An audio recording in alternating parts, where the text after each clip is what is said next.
السلام عليكم ورحمة الله وبركاته. ازيكم يا حبايب قلب؟ عاملين ايه؟ يا رب دايما تكونوا بخير. النهارده باذن الله هنعمل مع بعض مزاريكيا، وهنعمل مكرونه محمره، وهنعمل سلطه الطحينه. متنسوش الاشتراك في القناه وتفعلوا زر الجرس عشان يصل لحضراتكم كل جديد. تابعوا معايا الفيديو.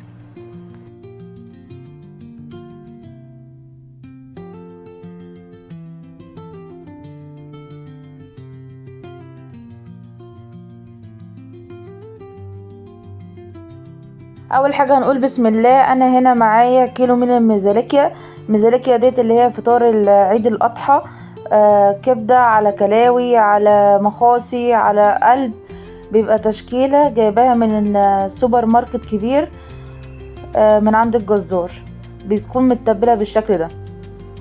اول حاجه هنعملها هننزل بالمزاليكيا على الطاسه بالشكل ده، ونبتدي ننزل بمعلقه سمنه بلدي بالشكل ده، وبعد كده نبتدي ننزل عليها بمعلقه توم مفروم ناعم، ونقلبها كويس بالشكل ده. المزاليكيا انا جايباها متبله جاهزه بالشكل ده. ابتدي ان انا احمرها في السمنه البلدي مع تومه، واول ما التومه اشم ريحتها ابتدي انزل عليها بفلفل مقطعه حلقات بالشكل ده. ما ننساش نصلي على سيدنا محمد ونقول اللهم صل وسلم وبارك على نبينا محمد وعلى اله واصحابه اجمعين. عايزه اقول لكم بجد هي من الحاجات الجميله جدا، وممكن ناكلها بالمكرونه وممكن ناكلها بالعيش. انا هنا عامله الاتنين علشان اللي حابب ياكلها بالمكرونه ياكلها، واللي حابب ياكلها بالعيش ياكلها. ابتدي احمر المكرونه بالشكل ده، ابتدي انزل بمعلقه سمنه بلدي، وبعد كده ابتدي انزل بنوع المكرونه التحمير اي نوع انت تحبوه، وابتدي ان انا احمرها بالشكل ده.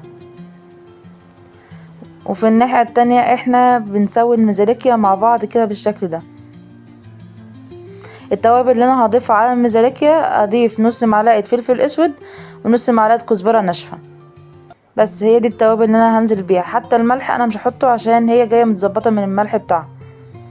خلاص المكرونه اتحمرت معانا، ابتدي انزل عليها بميه مغليه من الكتل، وبعد كده ابتدي انزل عليها بمعلقه صغيره من الملح، انزل عليها بربع معلقه كمون صغيره، بنص معلقه فلفل اسود، وانزل عليها بنص مرقه دجاج، واقلبها كويس وابتدي اغطي عليها. تطلع معانا مكرونه بالشكل الجميل ده.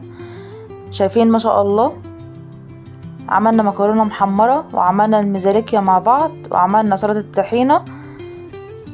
المزاليكيا بتكون احلى فطار عيد الاضحى. يا رب الفيديو يكون عجبكم. لايك وشير، واشوفكم في فيديو جديد في حفظ الله.